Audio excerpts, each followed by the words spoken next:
Bill Murphy here from the Sports Insanity Network, and welcome to another edition of Murphy's View. Today is going to be interesting. I usually recap one game, but today I'm going to give you two. Yeah, I'm going to give you two games. The first game we're going to talk about is the Sunday morning game that took place in Munich, Germany, between the Tampa Bay Bucks and the Seattle Seahawks. The Bucks ended up winning that game by a score of 21-16. The immortal one, Tom Brady, who is unfortunately looking like his old self again. I know, right? Threw for 22 completions out of 29 attempts, 8 yards, and 2 touchdowns, and was picked off once. When it comes to rushing, Leonard Fournette, 14 carries at a 57 yards, 4.1 average, and 1 touchdown. And the receiving, Chris Godwin, 6 receptions, 71 yards, 11.8 average, and 1 touchdown. And shooting over to Seattle, Geno Smith threw 23 completions out of 33 yards, attempts, 275 yards, 8.3 average, 2 touchdowns, and was sacked 3 times. Geno Smith also had 4 carries and rushed for 22 yards.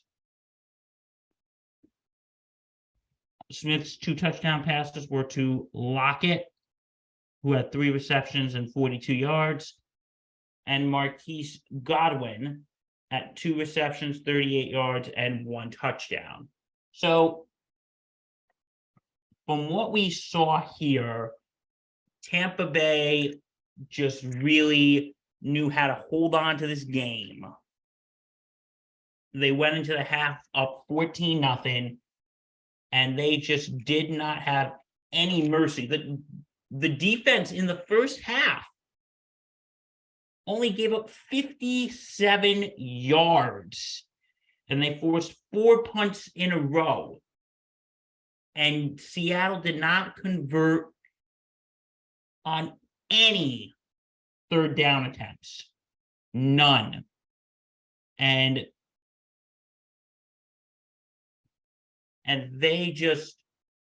they knew how to pressure Geno Smith to throw the football yesterday or Sunday. So the defense was just very dominant. Brady looking like good old Brady, unfortunately. And I think what was really good is the Bucks were able to balance with pass attempts by Brady and keep the ball on the ground So with White, who rushed a career high of 105 yards in 22 attempts and 4.8 yards per carry. And yeah, so they were really able to balance they were willing to balance to balance between running and passing. When it comes on the flip side to Seattle, the Seahawks did come out fighting in the second half by throwing both touchdowns to Tyler Lockett, but the Bucks denied a 2-point conversion. Okay, it was Devin White who did the rushing yesterday. I apologize. That was Devin White. So I would say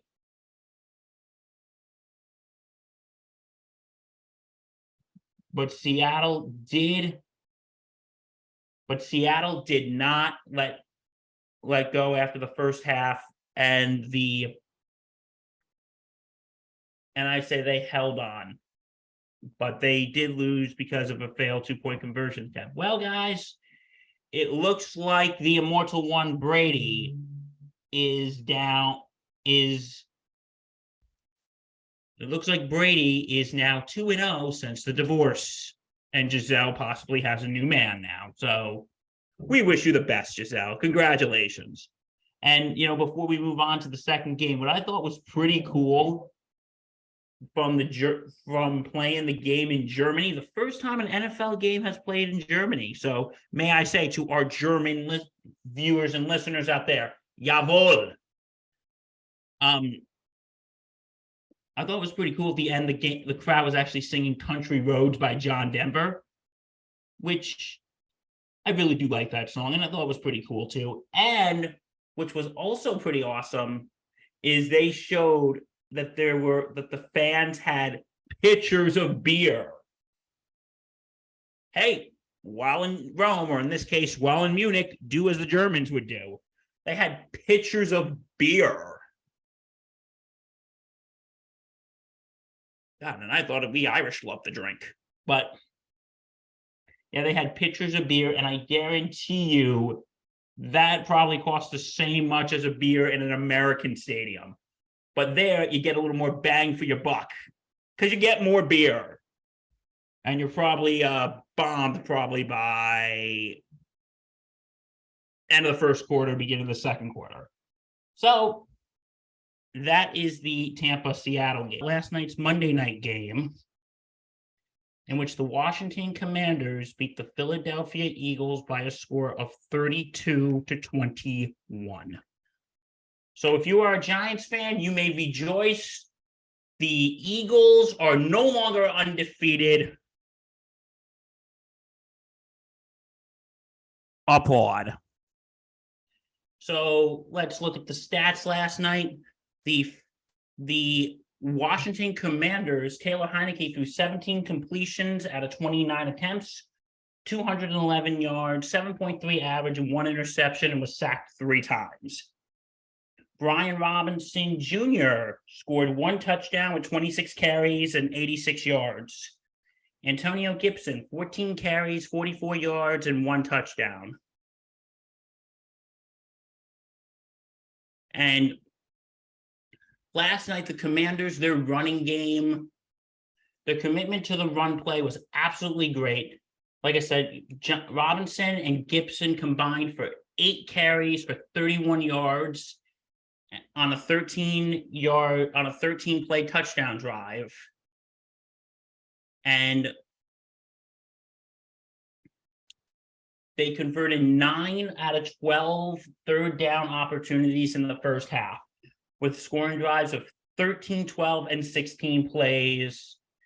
They possessed the ball for nearly 24 minutes in the first 2 quarters and 51 plays. So that was, and Taylor Heineke, a bounce back performance last night, after coming off his worst game against the Vikings, throwing a interception in the fourth quarter.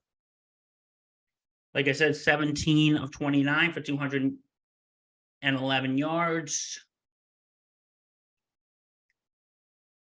He came back for a good, he just came back and put in a solid performance, not an amazing performance, but a solid one. And he placed a 41 completion to Terry McLaurin in the third quarter. And McLaurin, sorry, I don't know why I said McLaurin.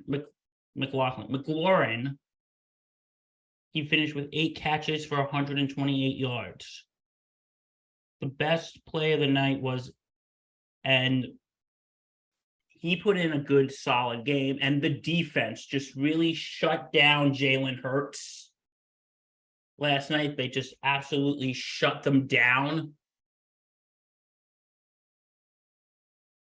And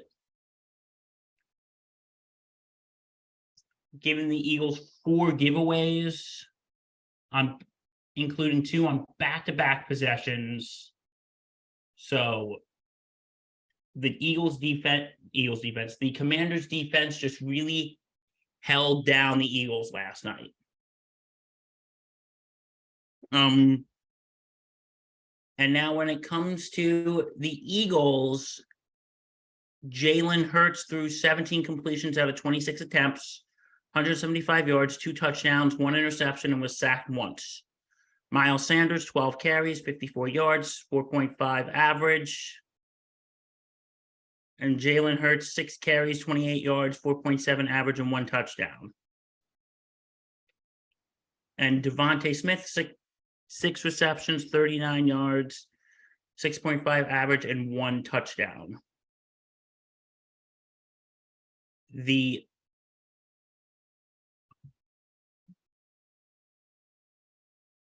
Eagles, here was their problem last night. One, Avonte Maddox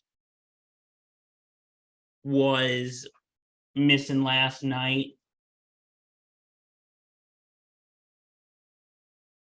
Avonte Maddox was missing last night, which was a big hole in that Eagles defense. And they had to adjust coverages and schemes. And the Eagles, with their defense, with the hole, they could not pressure Taylor Heinicke last night. They just really couldn't. Like I said, out of the 2 quarterbacks, Jalen Hurts did play the better game, statistically speaking. But because they could not pressure Heinicke.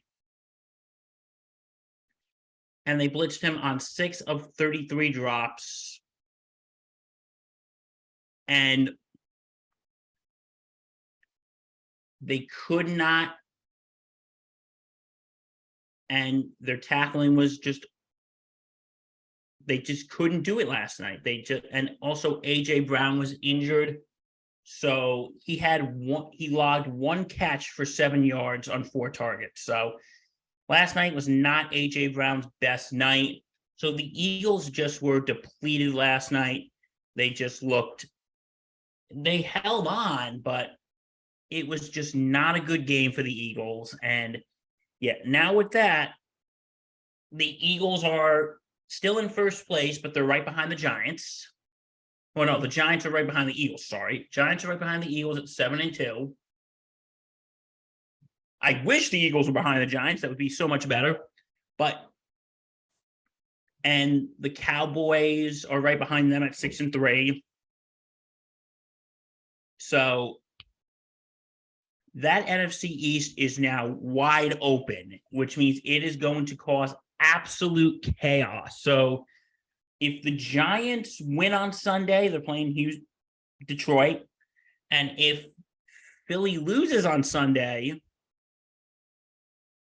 they could be tied, but Philly, unfortunately, would have the divisional advantage at 2-1. The Commanders are playing the Texans in Houston, and the Eagles are playing the Colts. And the Eagles are playing the Colts in Indy. So we got to see what's going to happen then and what's going to happen with this NFC East as we move forward. If you like what you see here, why wouldn't you? Because this content's amazing. Go to www.thesportsinsanitynetwork.com. Check out our planes, trains, automobiles, blogs, vlogs, and everything else. And podcasts. Go to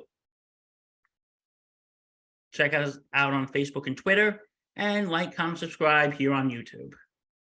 Thanks, guys. I'm Bill Murphy from Murphy's View. Stay safe and take care.